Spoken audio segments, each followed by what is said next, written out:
दधानां कर पद्माभ्यां क्षमाला कमंडलु देवी प्रसीदतु मयि ब्रह्मचारिण्य नुत्यमा। बोलिए देवी ब्रह्मचारिणी की भक्तों, माँ दुर्गा नवशक्ति का दूजा पावन स्वरूप है देवी ब्रह्मचारिणी का। माँ दुर्गा का यह स्वरूप भक्ति और सिद्धि देने वाला है, अर्थात भक्तों और सिद्धों को अनंत फल प्रदान करने वाला है। नवरात्रि के दूजे दिवस माँ ब्रह्मचारिणी का पूजन मनन करने से मनुष्य को तप, त्याग, वैराग्य, सदाचार और मनुष्यों में संयम की वृद्धि होती है। तो एक बार दोनों हाथ उठाकर बोलिए, बोलिए मैया ब्रह्मचारिणी की।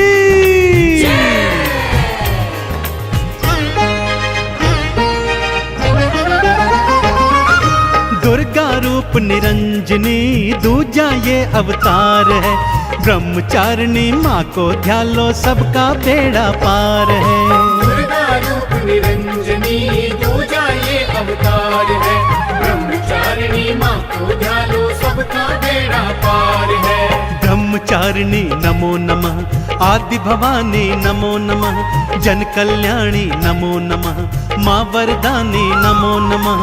ब्रह्मचारिणी नमो नमः, आदि भवानी नमो नमः, जन कल्याणी नमो नमः, माँ वरदानी नमो नमः।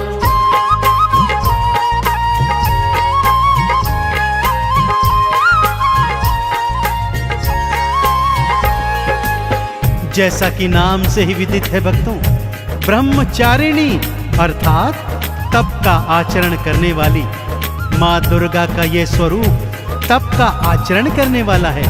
माँ का रूप अत्यंत ज्योतिर्मय और भव्य है। देखिए भक्तों, माँ के शीश पर तो स्वर्ण का मुकुट सजा हुआ है। माँ श्वेत परिधान में सुसज्जित है। माँ के एक हाथ में जपमाला है तथा दूसरे हाथ में कमंडल। स्वाभाविक है कि माँ ने एक योगिनी तपस्विनी का रूप धारण किया है। माँ के इस ब्रह्मचारिणी स्वरूप की उपासना भक्तजनों में अपार शांति प्राप्त करती है। तो दोनों हाथ जोड़कर माँ के चरणों का ध्यान लगाते हुए आइए सुनते हैं माँ ब्रह्मचारिणी की पावन कथा।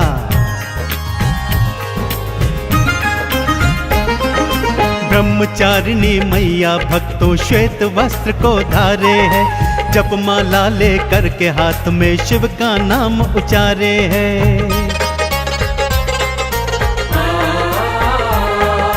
दूजे हाथ में लेके कमंडल नमः शिवाय बोलती। अपने मन मंदिर के द्वारे शिव के लिए ही खोलती। शांत स्वरूप अपार है, माँ करुणा आधार है। ब्रह्मचारिणी माँ को ध्यालो सबका बेड़ा पार है। ब्रह्मचारिणी नमो नमः, आदि भवानी नमो नमः, जन कल्याणी नमो नमः, माँ वरदानी नमो नमः।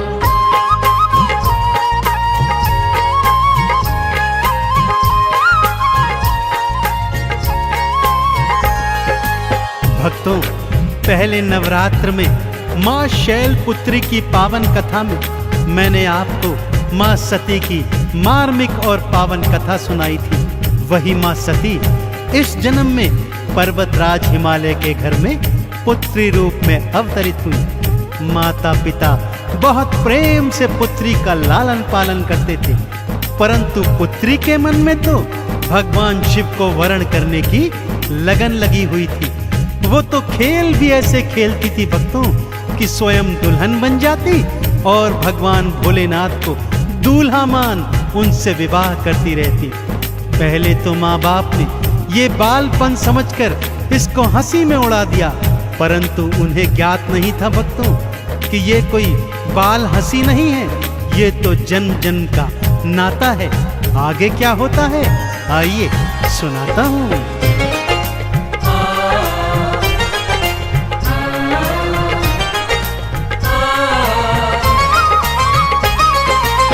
बालापन से शैलपुत्री माँ नमः शिवाय बोलती, अपने प्रेम को गौरा रानी शिव भक्ति में तोलती।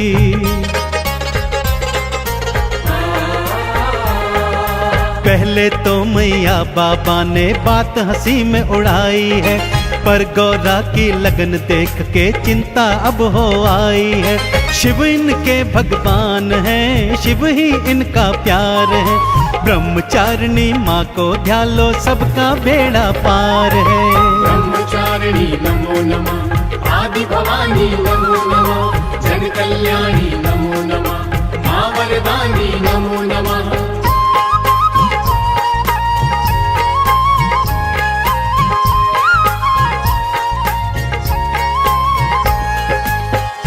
बेटी शैलपुत्री अर्थात पार्वती अब युवावस्था की तरफ बढ़ने लगी थी भक्तों। उसे बढ़ता देख स्वाभाविक रूप से माँ बाप को उनके विवाह की चिंता सताने लगी। वो माँ बाप को समझाती, मैया बाबा चिंता मत कीजिए, मैं तो अपना वर पहले ही ढूंढ चुकी हूँ।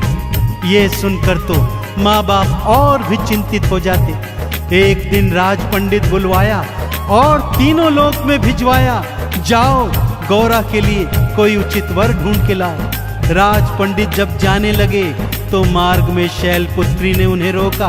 बोला, पंडित जी आपका भ्रमण व्यर्थ है, मैं तो मन तन धन से शिव को अपना मान ही चुकी हूँ। माँ ने समझाया, बाबा ने समझाया, सखियों ने समझाया, परंतु शैलपुत्री गौरा एक न मानी। और अब समय आ गया था माँ के ब्रह्मचारिणी स्वरूप को धारण करने का। ब्रह्म ऋषि नारद के कहे अनुसार उन्हें शिव को प्राप्त करने के लिए अब घनघोर तपस्या जो करनी थी। राजमहल को छोड़ी गौरा और वनों में आई है, शैलपुत्र के रूप को त्यागा योगी रूप धराई है। छोड़े सारे वस्त्र राजसी श्वेत वस्त्र को धारा है। शिव शंकर का ध्यान लगाती शिव ही सब संसारा है। मन में अब गंगधार है, शिव ही सत्य आधार है। ब्रह्मचारिणी माँ को ध्यालो सबका बेड़ा पार है। ब्रह्मचारिणी नमो नमः, आदि भवानी नमो नमः, जन कल्याणी नमो नमः, माँ वरदानी नमो नमः।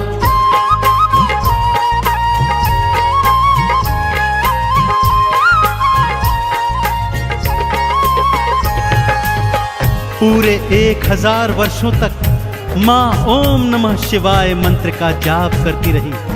1000 वर्ष व्यतीत होने पर अब उनके तन से भी नमः शिवाय की वाणी प्रस्फुटित होती थी। उन 1000 वर्षों में माँ ने एक समय फल फूल खाकर अपना जीवन यापन किया, परंतु ऐसी कठिन तपस्या पर भी भगवान शिव ने माँ को दर्शन नहीं दिए। पिता हिमाचल और माँ मैना ने, सप्त ऋषियों ने आकर गौरा को बार बार समझाया, परंतु वो सब निराश हो गए और अपने अपने स्थानों को लौट आए। अगले 100 वर्ष मैया ने भूमि पर उगी घास शाक खाकर अपना जीवन व्यतीत किया, परंतु भगवान शिव फिर भी नहीं माने भक्तों, क्योंकि वो तो ब्रह्मचर्य व्रत धारण कर चुके थे। परंतु माँ भी तो हटी थी। अब उन्होंने हठ योग की ठानी। माँ खुले आकाश के नीचे आ गई, एक पांव पर खड़ी हो गई, दोनों हाथों को ऊपर नमन मुद्रा में कर लिया और मुख खोलकर हवा और धूप का सेवन कर वर्षा का पानी पीकर अपना जीवन व्यतीत करने लगी।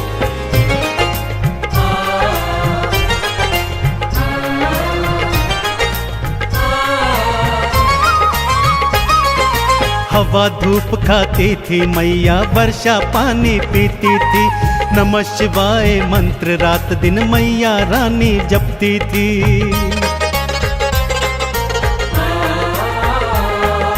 टूटे बिल्ब पत्र भी खाए घास का सेवन करती थी, सुबह शाम और रात दिना बस शिव का नाम सुमरती थी। तप का किया संचार है, देख रहा संसार है, ब्रह्मचारिणी माँ को ध्यान लो, सबका बेड़ा पार है। ब्रह्मचारिणी नमो नमः, आदि भवानी नमो नमः, जन कल्याणी नमो नमः, माँ वरदानी नमो नमः।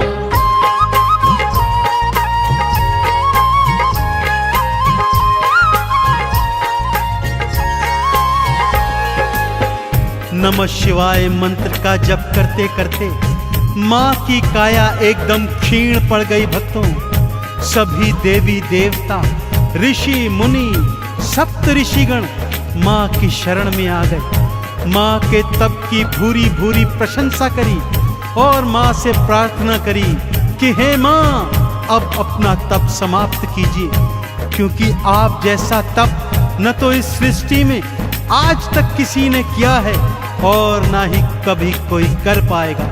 सभी ने माँ शैलपुत्री गौरा को ब्रह्मचारिणी का नाम दिया। तभी से सबने मैया की ब्रह्मचारिणी बोलकर जय जय बुलाई। सभी ने मिलकर चंद्रमौली भगवान शंकर को भी समझाया कि हे प्रभु, ये जो अपर्णा घास पात खाकर आपका घनघोर तप करती है, यही ब्रह्मचारिणी पूर्व जन्म में सती थी। कृपया इनका वर्ण कीजिए। सबके मनाने पर भगवान शिव मान गए, माँ को दर्शन दिया और उनके संग बड़ी धूमधाम से विवाह किया। तब हुआ पूर्ण मैया का शिव शंकर ने दर्श दिया। सबके समझाने पर शिव ने माँ गौरा से ब्याह किया।